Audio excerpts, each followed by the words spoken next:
Hey, Perry, thanks for joining us on Love and Philosophy. Thanks so much for having me. So, this is a podcast about the love in philosophy, exploring the love and how love informs the ways that we know and the ways that we move. And I wonder, in all your work on curiosity studies and developing it, and in your recent book, Curious Minds, with your twin Dani, if you've thought much about this word. There is a point where you say that when you were getting ready to write the book, you were thinking about what do we love as humans? And so I wonder, have you thought much about these two words in connection? I haven't thought a whole lot about it. As you ask it, I'm reminded that in early Latin work on curiosity, curiosity was connected to desire and lust and love, and it was particularly located in that kind of nexus of affects. Um, And I think today we talk a little bit about curiosity, when things we're super curious about, as also things we really love to know and think about.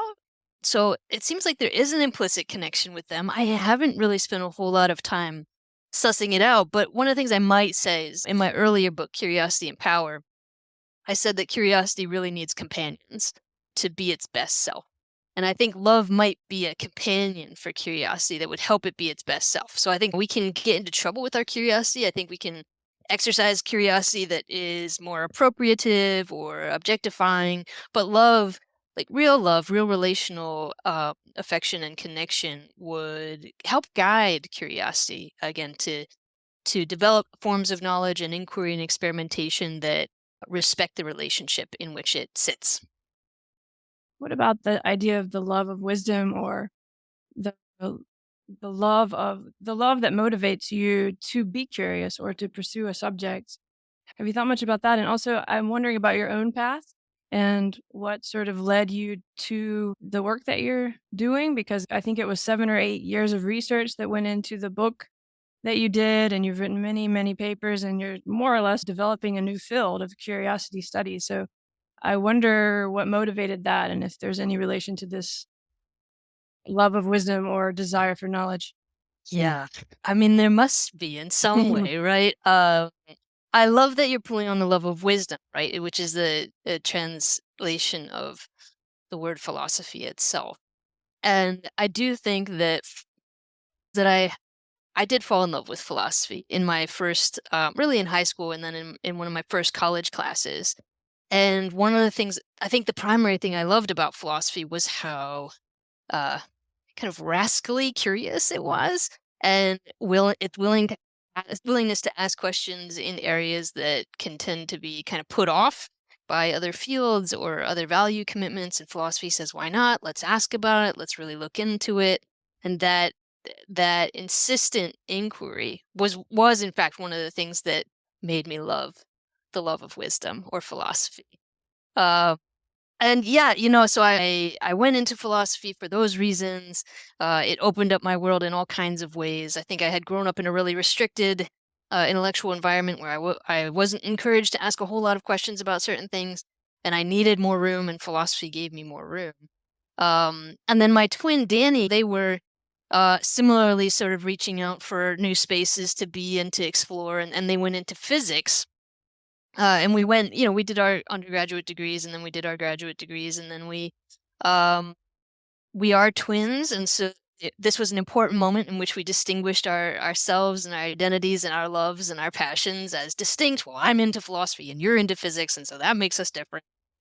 But then it turned out, that we were actually trying to understand some of the same things. So Dani was studying learning and neural flexibility, and I was writing a dissertation on curiosity and a book on curiosity before our work together. And we thought, there's really a resonance here. And what would it mean to bring our very different fields together around the same and similar question? So that's really what gave rise to Curious Minds. In this book, you redefine curiosity in a way, don't you, from the traditional historical notion of it. Maybe you want to tell us a little bit about that. This idea of curiosity as connection, or not as acquisitional, but as more like a capacity or a practice. I think you use that word a lot, practice. Yeah. Yeah. So curiosity is, I am really interested in thinking about curiosity as a practice. It has been conceptualized primarily as a desire or a motivation or an interest to know new information or to fill information gaps. So motivation to fill information gaps is really the way in which it's described in psychology. And then a desire to know is more of the older, more ancient philosophical perspective. But these desires and these motivations tend to be really located in an individual human. And I wanted to think about curiosity socially. So I'm a political philosopher by training. I think that most things can't be understood just from the individual level. And so I really wanted to think about curiosity at the social level. And to do that, I needed to think about it as a practice, something that we do um, to and with and next to one another. So curiosity as a practice, but then a practice of what exactly? And again, historically, curiosity has been thought of as this uh, need to sort of grasp new information, to go out, get the new piece of information, and kind of own it and use it in whatever way we want to do. But I thought that misses something about what curiosity is actually up to, because curiosity really, just independent pieces of information don't help you do a whole lot, right? And aren't particularly meaningful. The reason that we're curious about something is because it's connected to what we already know or what we're already invested in, or to people we care about, or to communities we care about, or to the earth we care about. And so in that sense, I thought, and working with Dani, I was thinking about curiosity as relational, and then I was working with Dani, and we were thinking about curiosity as networked, or as a drive for network knowledge building. And it's between those two positionalities, curiosity is relational and curiosity as network, that we came to this conceptualization of curiosity as a capacity to connect. So then you can get that social and relational resonance, but you can also get that network science resonance. Yeah, I really love that, and I love how you did this grasping or getting or acquiring motion in terms of the way we often think about curiosity, or the way we need to get information, have information, and that's very different from the book and the way that you both in your different chapters write about it as an exploration, as a movement. It's always like a walk, which we'll get to, but it's a very different kind of bodily presence with others and with the world in a way. And just to kind of unpack that a little bit, you also think about curiosity as edge work. I'd like to hear you talk about if it's the same thing for you, or what this word really means. And I also wonder, just kind of as a side note, in my own work or history, this idea of edge work has come as a connected to risk from the writer Hunter S. Thompson. You probably know about that. Him talking about the edge is the place that you only know if you go over it, and he actually uses this word edge work. And then I think Stephen Ling kind of picks it up in the 80s or 90s in psychology, and talks about it as people who take great risks that are almost not rational towards pursuing the edge. So I just wonder if you've thought about that side of it at all, or yeah, how this connects to the curiosity for you. Yeah, so we do explore curiosity as edge work in the book, and that's a way to try to put feet to this concept of curiosity as connectional. So if curiosity is this capacity to build and to make connections, and those connections might be old, but those connections might be near. But if curiosity is this capacity to make connections, one way to talk about that is as building edges between nodes, or as edge work.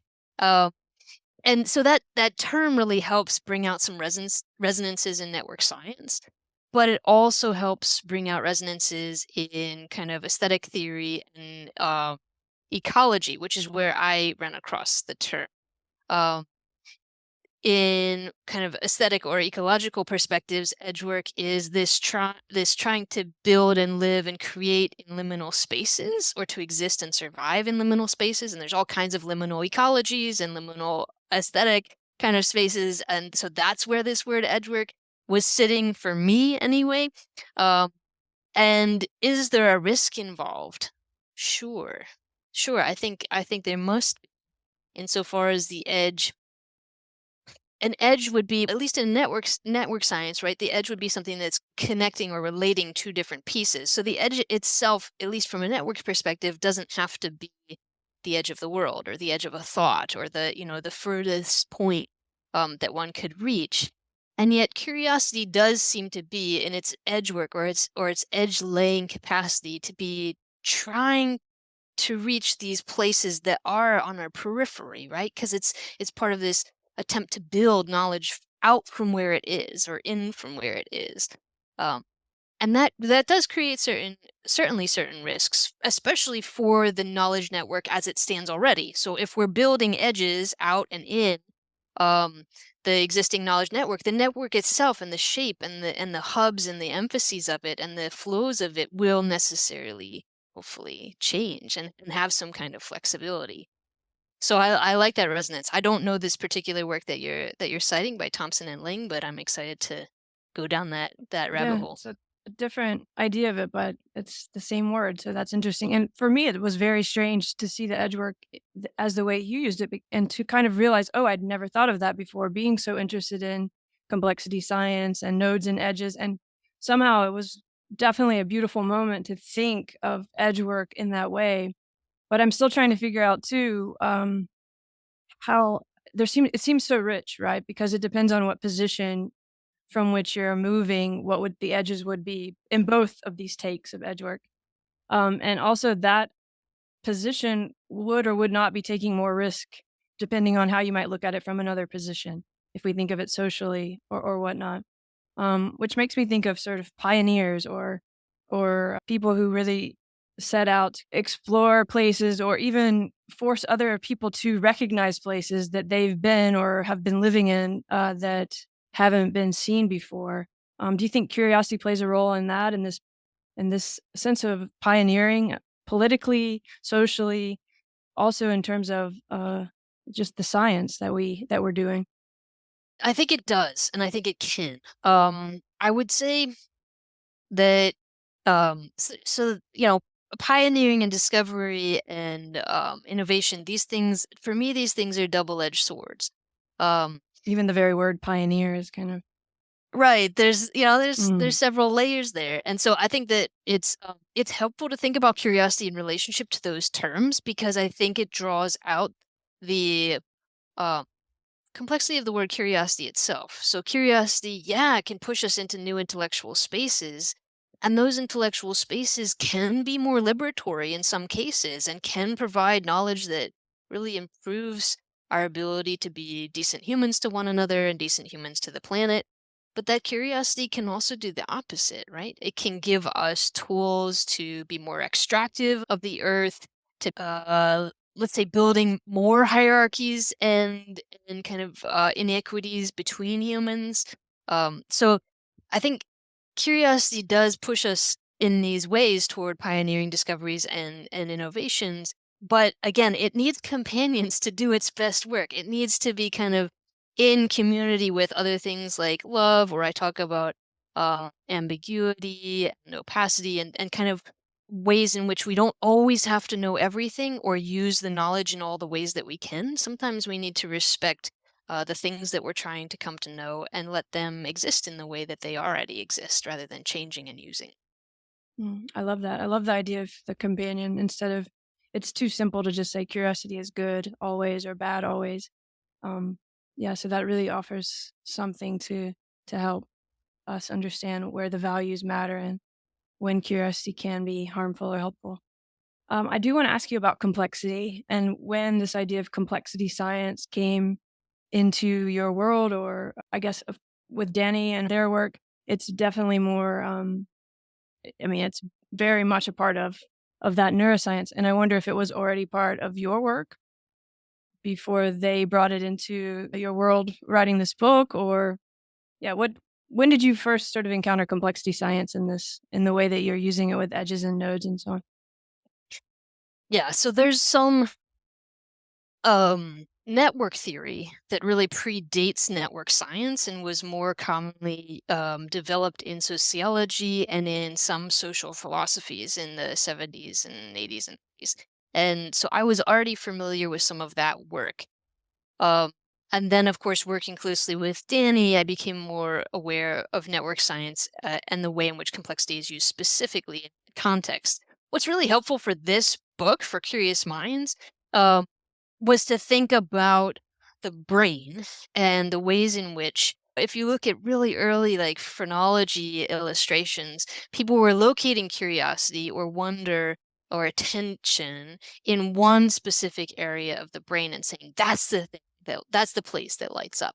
And in fact, that we continue to get this question: what's the part of the brain that's responsible for curiosity? Hmm. The development of complex systems and network neuroscience has really shown us that the brain works in concert with it, all of the parts in some way. And really the question is, what are the pathways and what are the conversations within it that allow something like curiosity to manifest itself in the world? And that has opened up, I mean, on the one hand, that becomes frustrating then. Well, what is curiosity and what is the neural basis of curiosity? And how do we, if it's not one part, then how can we really say, oh, this is the neural basis? Right now we know that there are multiple systems involved. Um, but at the same time, it helps us to start to see emphases, right? The attentional emphases, for example, or the hippocampal entorhinal system and its capacity to allow us to navigate social spaces and geographical spaces, but also conceptual spaces.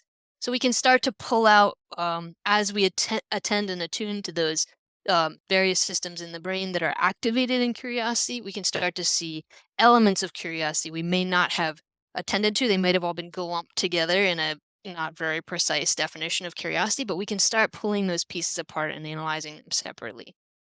The more we can appreciate that there are multiple systems in place, not only neurological systems, but also social systems. So complexity science, of course, can help us understand social systems as well. If the more we can understand the multiple systems involved in inquiry, in the practice of inquiry, in our individual minds and in our shared worlds, the more curiosity can come alive, and we can see it as a practice of many gradations, right? So that it's not just like you're curious or you're not curious, but rather how are you curious? And maybe you manifest it in this way, or you direct it this way, or you practice it this way. And this can change how we use curiosity in our just everyday kind of attempts to discover or to improve workplaces. But it can also change how we structure educational spaces. That's wonderful. I think, yeah, opening the space, and it's not either or, you're curious or you're not. It's more of how are you curious in the world? In the book, you discuss different styles of curiosity and also different ways of walking. And I'd like to sort of talk about both of those and maybe how they are or might be connected. But first, maybe just the styles of being curious, the busybody and the hunter and the dancer. Maybe you could just give us a little brief recap of those different ways of Yeah, being. sure. So I think typically curiosity, and I work in higher education, and so I see this kind of every day, but most people think about curiosity in very similar ways, as being evident in another human being if that human being asks a lot of questions, is pretty verbal, pretty interactive, maintains close eye contact, um, is often raising their hand or trying to like unmake something or remake something. There's just a lot of active engagement that's very evident to an onlooker. That's typically how curiosity has been perceived. But that loses all kinds of depth, I think, to curiosity and diversity to curious practices. So the styles, the busybody and the hunter and the dancer, help us zoom in and say, okay, actually, there's different ways of being curious and that are really quantifiably different. And so the busybody is somebody who's interested in sort of all kinds of things and tends not to settle down, but creates these really loose knowledge networks, right? They welcome many different pieces of information to kind of sit in their brain together. Whereas the hunter is someone who's much more focused and tends to want to know everything about a small subset of things. So they're far more likely to create really tight knowledge networks and really try to fill in all the holes between those, et cetera, et cetera. And then the dancer is someone who's really creative when they're curious. So they don't just want to know pass down information, but as they're investigating and as they're experimenting, they want to be creating. So they tend to put information together that didn't belong together from disparate areas of intellectual space and say, what happens if we put these in the same room? What happens if we make them talk to each other? What happens if I create um, through my curiosity? And these styles are styles I developed by looking at thousands of years of history of Western intellectual thought uh, when folks have described curious behavior. Because again, I'm really interested in curious behavior and curious practice. What does it look like when we're doing? And these seem to be three styles or types that were really common historically. And it turns out, working with Dani, we were able to establish that these are also alive and well today. It really resonates, and it's helpful. As you say, no one is only one of these at all times in their life or even in the same day necessarily. And you also point out there are many other ways of being curious, and you even offer a sort of bestiary, which is really great, in the appendix of various other ways of thinking about this. So there are many ways to think about it, and you definitely make that clear. But I do think it's also helpful to give a little bit of structure and to show how these ways are different, so that we can become more aware of them. So it opens the space of what's curious and how that might be manifesting in the people around us. It speaks to what you were talking about with complexity science, of how now um, you don't have to look at it as either or, one or the other, but there's many different ways of thinking about this nested and multidimensional system of nodes and edges and the different places from which they connect. I wonder in your work if you found sort of shapes or topographies that fit to these different ways of being curious, and if they overlap. Are there places also where they overlap a lot in terms of their shape, so to speak? And you're asking specifically about the busybody, the hunter, and the dancer, or more Yeah, or just generally? in different. I guess I'm trying to understand what would be sort of the farthest ones from one another, because these are kind of, as you show in the book, it's really about the ways that we're thinking and the ways that we're moving through the world, in a sense. And when we start to think about like your work of how do things change, or um, how might we find better ways of being curious, or also recognizing different forms of curiosity. I just wonder, are there places in that space that are farther apart, that are less likely to acknowledge one another, or are they all sort of overlapping in similar ways in terms of their topographies? Yeah, this is so interesting. I mean, I get the question fairly often about how to say this. Folks on the left politically really tend to think of themselves as curious, Mm, as interested and willing to take risks and to engage with diversity, adjust their beliefs and patterns and values, and they perceive typically those on the right as being more um, entrenched and less willing to again engage with diversity or change values and systems of belief. Um, but I think it's honestly having sort of we both Danny and I have a family that's pretty split down the middle of this particular divide. I think it's important to ask again where how curiosity is showing up in these different communities. So I think I'm going to answer this at a community level. The busybody and the hunter and the dancer are simply locatable on one political spectrum or the other, but rather in each of these sort of worlds, political worlds, they're going to manifest themselves differently, but they'll be there. Uh, and but they won't necessarily be recognized from outside of that world as mm, being busybody like curiosity or hunter like curiosity or dancer like curiosity.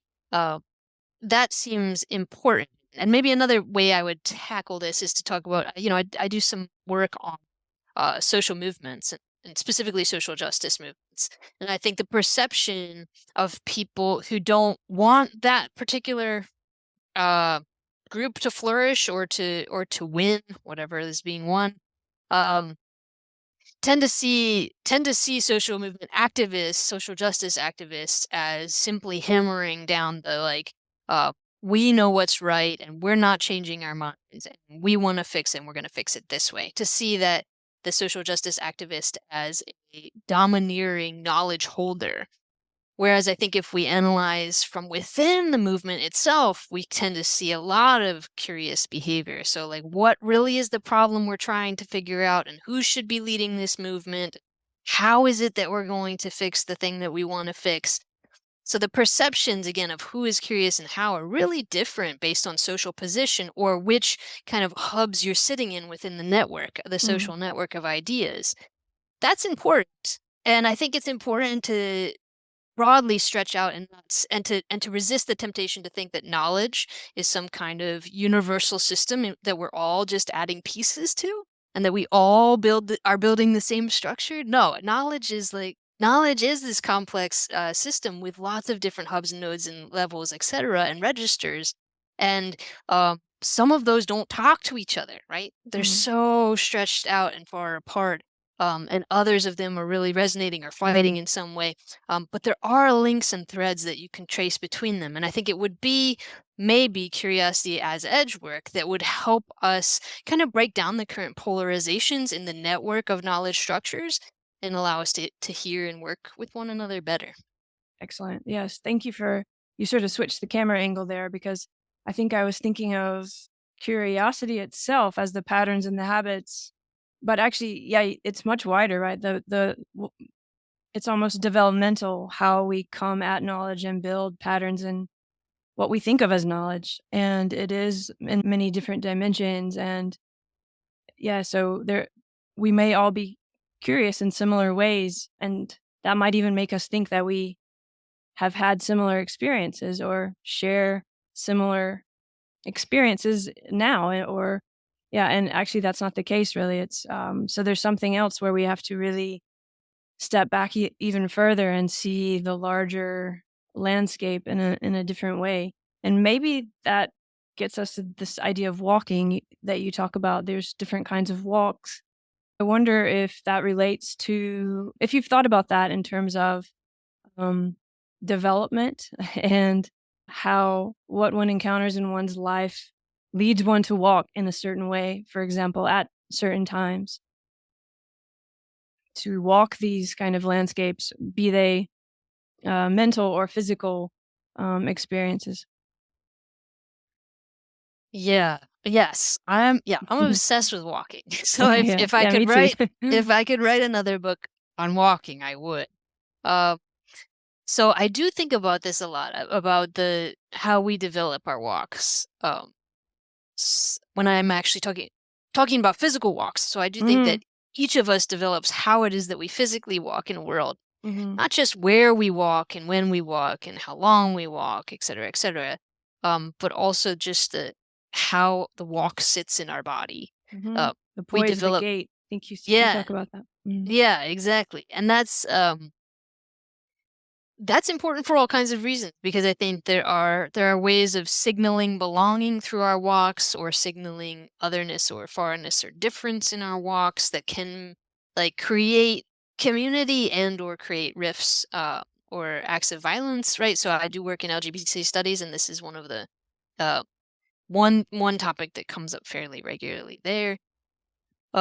But then how we walk in conceptual spaces is also very socially inherited in a lot of different ways. So the path that I will take to answer a question that you asked me today will have a lot to do with how I've been trained. And what kind of patterns of thinking I've been most familiar with.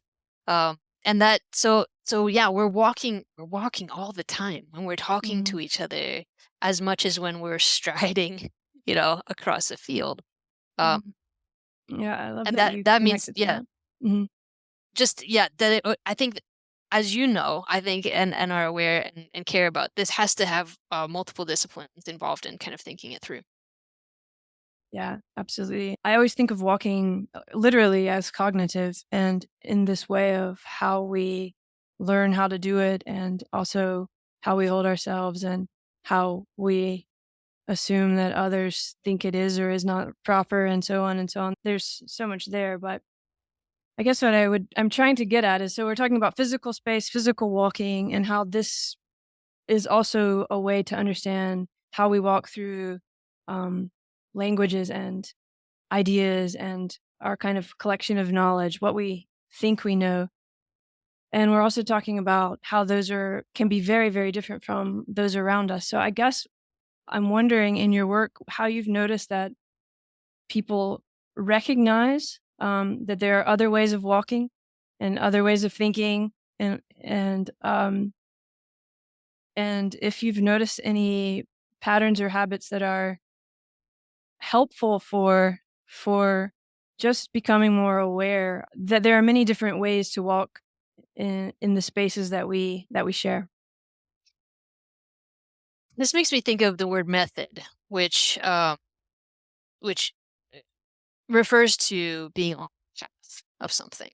And I think that oftentimes with methods in various fields of inquiry, this is how you do it. There's just one way to do it. And so we don't really think about it as kinds of walks, but rather this is how you get from here to there. Mm-hmm. You ask the question, you answer it this way, the end.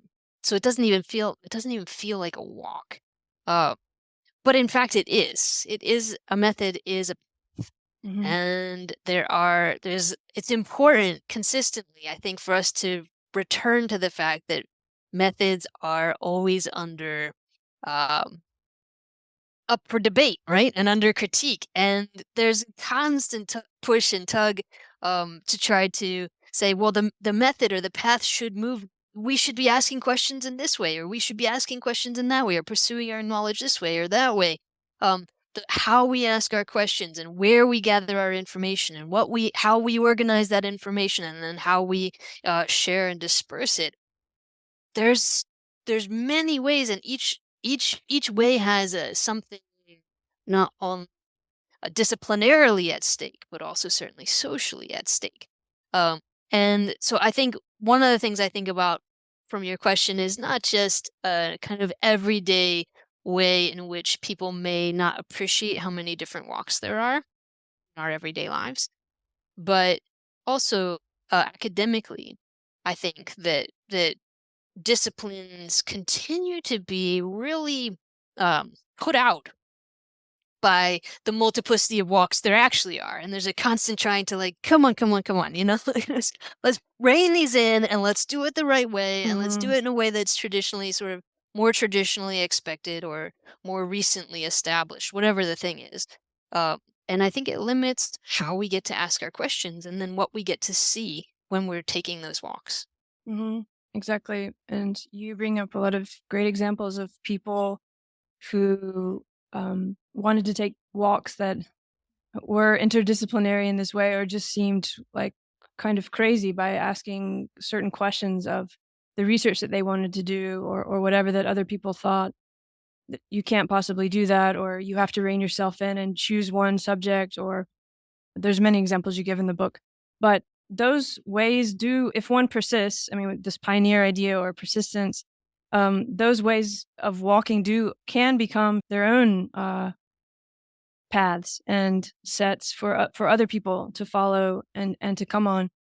I mean, not that you can have exactly the answer to this, but why so many of us do feel kind of threatened by new forms of walking and new paths, when at the same time we also seem to hold those up too at some point as knowing that they're the change makers, the things that have changed the world in a positive way. I imagine you've had to deal with this tension a lot, and with trying to sort of figure out where is the point where one can just be aware and attentive and kind of open the space to new paths without being reactionary, or if the reactionary part is necessary. I don't know. Um, any thoughts on Yeah, that? that's a tough one. I often tell this story of the first time I floated the idea of writing a dissertation on curiosity, and one of my advisors saying, "No one's written a book on curiosity, so you can't." And that still sticks with me, that Wow. that Mhm. there is no book on curiosity yet in philosophy, so therefore you can't write one because there isn't one yet, because there's nothing to It seems do. the opposite should be true. It's And it very, seems the yeah. opposite should be true. Like, great, there Mhm. isn't one yet. Go do it. But I think Exactly. in microcosm, this is some related to what you're talking about here. Um, I wonder, and this is not my field, right? A more psychotherapeutic, a social psychotherapy question. But maybe it could also be a neuroscience question. Um, you know, we need to save energy, intellectual energy, where we can. There's just too much to process and too much to work through, and, to actually take every single question and every new pathway just as seriously as the next, right? We would never move. And so I think that in some way, that instinct to kind of pare down all the possibilities into some manageable frame of a few is one of the reasons that people do restrict, I think, new disciplinary paths. There's just that's going to be too energy intensive, and who knows if it's going to pay off, and it's just Mhm. distracting from the thing we know works. So let's just keep doing this. So I do think there's some probably basic neural basis for this instinct, and yet it's obviously a perennial challenge. I mean, if we think Mhm. about the history of philosophy, if we think about the history of science, it's just people have to constantly say, "No, I really think this is the new question. This is the new path, and we're gonna do it." And sometimes it gets taken up and completely changes the field, and sometimes it doesn't. Sometimes it pitters out, and that's the end, and that person's not super remembered. Mhm. And that's just a part of the story of fields and social life. Though all those paths are usually parts of bigger paths, even when they're sort of dead ends, I think they open new ways, perhaps even in subjects or questions or fields they didn't mean to. I But love that. mm. I love that. I would love to hear more about dead ends. Like, Well, I would speaking of, like, yeah. walking paths of thought and dead ends. That's Yeah, because I was talking to someone about for about motoring, how we're changing to electric, and the scholar said, "Yeah, well, some people will spend their whole lives trying something new, and it's a dead end." And I mean, maybe it's the idealistic part of me that thinks, no, there's no dead end. But I just in terms of even complexity or science or something, you can't really explore without opening new paths for other people. It's just that it might not be what you had in mind for yourself that you wanted to achieve or something. So I've been thinking about that in terms of like branching and how where you, depending on where you move the measuring point, the vantage point, how those kind of paths realign. It's interesting. yeah, that's fascinating. I love it. It reminds me of your idea of this being connected rather than acquisitional, which I think is just a wonderful way to think about curiosity too, because there's something about the idea of a dead end even or not getting what you want or I don't know, it also feels binary to me and like stuck in one either or mindset. Rather like we have to get all the information and we have to somehow do what we said we were going to do. I don't know. There's something about it that feels very the power of it is different. It's turned in a different direction than I think this kind of curiosity that you explain in the book or demonstrate this practice which is more about getting out of that uh, space in a way and I don't know, opening it. Does that make any sense? Yeah, so a connectional theory of curiosity would not really allow for moments of failure or dead ends, but would always grant that um that new connections have been laid, and whether those connections are useful now or useful 300 years from now or never useful isn't really the point. It's more of the making of the connections and being part of this process of growth, really. Exactly, and also for me, it calls into question this notion of I and the way we define ourselves and, um, in that larger space and being able to dance and maybe understand that self is not what you thought it was, that opens up if you can sit with that a little bit. Yeah. Yeah, I love that. It's so funny, I do write about dancing in the mind, and Mhm. but I'm not a dancer in my body. But I do think there's something really wonderful about thinking about the dance of ideas and being a part of it. Mhm. Or even just I guess I meant this movement too where you're not necessarily linear, but still there's a flow or a rhythm, something like this, which in that case, you're definitely a dancer in the writing. Right. I wonder how you think about like how this is connected to other form, like how we. It might be too big of a question, or but if I don't think so. But with your other work, to bring it in a little bit, like how this notion of curiosity helps us think about other political issues, social issues, but also ecological issues, other forms of life, and our connection to them and their curiosity, be they other humans or plants or, you know, animals in a way. Is there a way to think about curiosity as not just human, I guess, is what I mean, or not just um, one human individual? Yeah. Yeah. I love this question because, yeah, my critique in general of the traditional theory of curiosity has been that it's acquisitional in nature and that it's individual, really, instead of social. Um, but there should be a third level of that critique, that it's anthropocentric curiosity. It presumes that curiosity is a human capacity and a merely human capacity or an only human capacity. And this is repeatedly stated, and most people who study curiosity would claim that still today, thousands of years ago and today, that curiosity is a human, uh, distinctly human marker or characteristic. But and I honestly think that divide has been incredibly uh, uh, has been really heavily involved in the human animal human world relationships that have developed such that we use how many thousands, millions of animals for our research without So thinking many, about, gosh, yeah. yeah, without thinking about their lives and their communities and their ecologies. And their Um, trajectories and yeah, yeah. And then also ways our of curiosity. walking. Mhm. And their wisdom walking, Mhm. yeah. And then also our use of the Earth's natural resources, right? Our curiosity to do whatever it is that we want to do with the stuff that is around us instead of thinking about its role, the resources, the Earth's resources role in many other, um, again, livelihoods of multiple beings and futures. So if we had thought from the beginning of curiosity as a more than human capacity, a capacity that we share with other animals like ourselves and unlike ourselves, as well as plants and perhaps even solar systems, right? I mean, universes. One could think of the creativity of a universe as being curious in some way, as expanding and creating and then coming back in. And that might be a model for curiosity itself. So I don't know if we thought about it in this much greater perspective, would we have behaved different? And would we be in a different place with respect to the other beings we share um, this space with? Yes, I think absolutely yes. So I'm very interested. In the book we have a bestiary of curiosity in which we are looking at other creatures as models of curiosity. But I think there's so much more to be done here to think curiosity at a more ecological level. I think it's wonderful in the book how connected you are.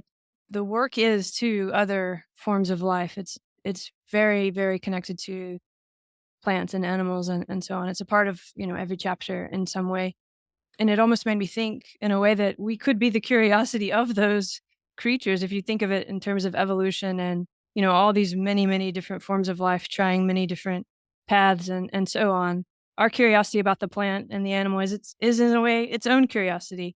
I love that. Such that our curiosity, I like that because then human curiosity is not the origin of curiosity, but you're suggesting actually human curiosity is the result of um what is it? Other animal and It's fungal. participating in, I think there's a kind of Yeah. movement, right? If you really think of it as a practice and a movement in the way that you lay out in the book, and even all the different little animals and Yeah. what we've learned about from them and the way you lay it out in the bestiary, there's something already there's a thread there that was never disconnected. I don't know how to articulate it perfectly yet, but there's a way in which if we could get our stuff together as humans, our curiosity could be a beneficial curiosity for those other creatures too. Yeah. I love that. That's really great. Yeah, well, your book made me think of it. So, uh, I really love that at the end of the book, you talk about the future through this idea of cracks. That's like it's like broken and crack and destruction future, but it's also very hopeful and optimistic. And uh, also just neutral in a way. But this is wonderful, this idea of cracks, and I just want to think about it a little bit. And I also want to bring up the name of someone who I've never been able to say very well. Maybe you can help me. Gloria Anzaldúa. Anzald. Say it again. Could you help me? Anzaldúa. Anzaldúa. Okay. So this idea that cracks are where the light gets in. I love that you think about the future in that way and the way you present it in the book, and it kind of opens up. You just feel the book sort of branching and letting you sort of fly. How did that come into being? And yeah, just tell me what Yeah. you think about Gloria too, if you can. Yeah. Yeah. I mean, there were moments of the book that were more absolutely delightful discoveries or experiments than others. One was the notion of walking, and bringing the philosophy of walking together with the network science of walking. That was one of the highlights of writing this book with Dani. And then another was cracks, when we stumbled upon Okay. cracks. So it came about because um, we'd written the whole book as curiosity as this capacity to build connections, and that building connections was the primary thing. But the more we were talking about it, obviously experiencing it and noticing our own curiosities, we realized, and even in, network science, there's a degeneration of edges. It's not just that edges get built, but they also degenerate, and they become lost or become broken, and then new ones form. And so we wanted to capture that deconstruction as much as the construction that is emphasized throughout the whole book. What is it when things break, or when things crack? Oh, and it was just too fun, because we can talk about cracks in a network sense, we can talk about it in a geographical or geological sense, Yeah, and then archaeological. It's all there. yeah, It's yeah. yeah, and then Cracking obviously, eggs, insect wings. I mean, like it's amazing. yeah, and then obviously the psychology of cracks, or as you're pointing out, the sociology, right? When the cracks in our perceptual worlds and our social worlds happen, and how does that open something for our futures or for hope? And I am really interested, I keep trying to write things about curiosity and hope, because I do think there's a connection. Maybe I've thought about that more than curiosity and risk, although hope and risk are connected there. Uh, but yeah, we wanted to think about the destructiveness of curiosity and the breaking of edges, not just the build. And also even further than that, how the destruction itself is creative. I think you show that in that chapter, where again, to get away from this binary either or, and into this complexity, right? Where yes, we need these words and terms to discuss things, but these are just our tools. And so we need to talk about destruction as being creative, and creative as being destructive. Like, you sort of open that up in a way that you can't quite articulate, but that's why that chapter also gets a little poetic, and you're able to express it. Yeah, it's definitely the most experimental of the chapters, as far as how we structured it and wrote it. I don't know, it's got weird interludes about dictionaries, and it's Super cool. It really works. I mean, it did for me at least, and I think I'm so glad. We had one reviewer say, "Scratch that. That doesn't make any sense. Oh Like, no, it's just confusing it to just work." needs time. It's one of those things people, more and more people will understand. I think once you think about these issues a little bit and you come back to that, then it makes a lot more sense. Good. I'm glad to hear. Before we go, because I know you have to go soon, I do want to come back to the beginning in a T.S. Eliot kind of way of the book, and this thing that you actually say of T.S. Eliot. I don't know if you wrote it or Dani wrote it, but it's that I'll just borrowing poet T.S. Eliot's words of love to frame our pursuit of curiosity. We lift and drop each question on your plate. We take the time for 100 indecisions and for 100 visions and revisions. We take the time to wonder, do I dare? And as we do, we find one simple answer. Curiosity does dare. It dares disturb the universe. I love that. And I think it also kind of cracks something open. But why did you say words of love from T.S. Eliot? Hard question, I know, but it struck me as quite a phrase.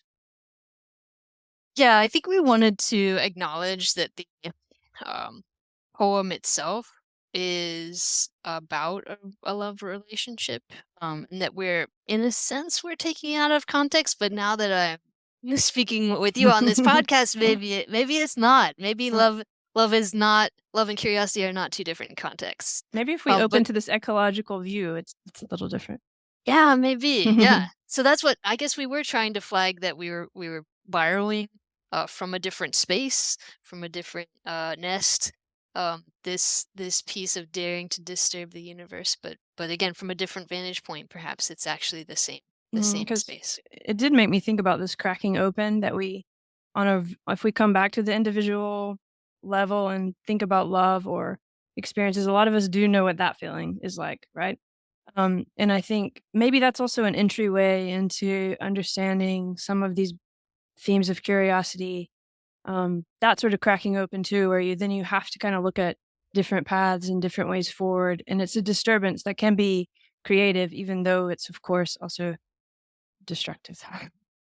That is so helpful. I mean, yeah, now I'm gonna go reprocess all my breakups and my family through the lens It's of helpful. cracks. And I honestly think that's a great way forward. Yeah, it helped me, so I thank you. And last thing, the artwork is super cool in the book, and I want everyone to go look at it. Could you just tell me about the artist just for a second? We have a full page piece in front of every chapter, and those pieces are by Poonam Mistry, who's a UK, and she does primarily children's books, honestly, Oh. and her work is really centered on patterns and nature.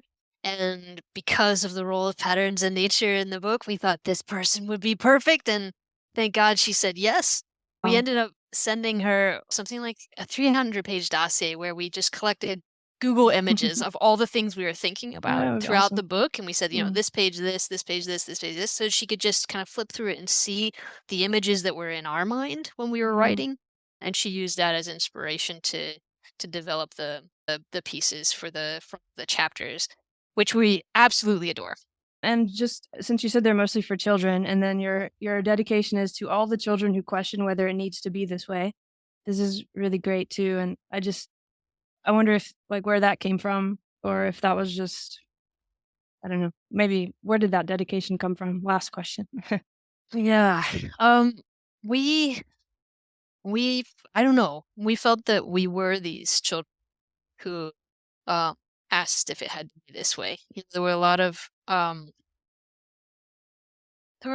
mundane but also painful ways in which we were expected to live and to think, and we uh, found that our curiosity couldn't be contained by that. And in a real way, I think our parents were also rebels, and but in a sense, and I think they modeled for us that capacity, even though they didn't want us to be the rebels in the way that they were. But I think we are. And we just thought, you know what? It's important, as all of us adults are talking about whatever we're talking about, to remember children, and to remember the ways in which their curiosity is kind of lifted up as the model. They're the ones who are the most curious, and that's where curiosity is the most alive. And yet, the position of a child is one that's not very empowered. They often don't get to pursue the things they're very interested in, and they often don't get taken seriously in their questions or in their perspectives or in their interests. And I just think, paying attention to that difference and to that location of childhood, and their ability to see through stuff that we've become really acculturated to, habitual about, is so important. So we wanted to highlight that in the dedication. Well, I'm glad you did. It really resonates also with all these trajectories that we're born into and that we follow until we recognize maybe we can make our own. And I think that speaks a lot to this cracking because that definitely happens when you're a child too, right? And also the creation and destruction of it. So it's a beautiful way to begin the book. And thank you for writing the book, and thank you for the work you do.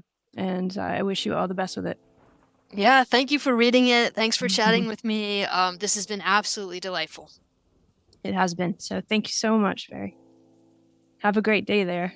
Yeah, you too.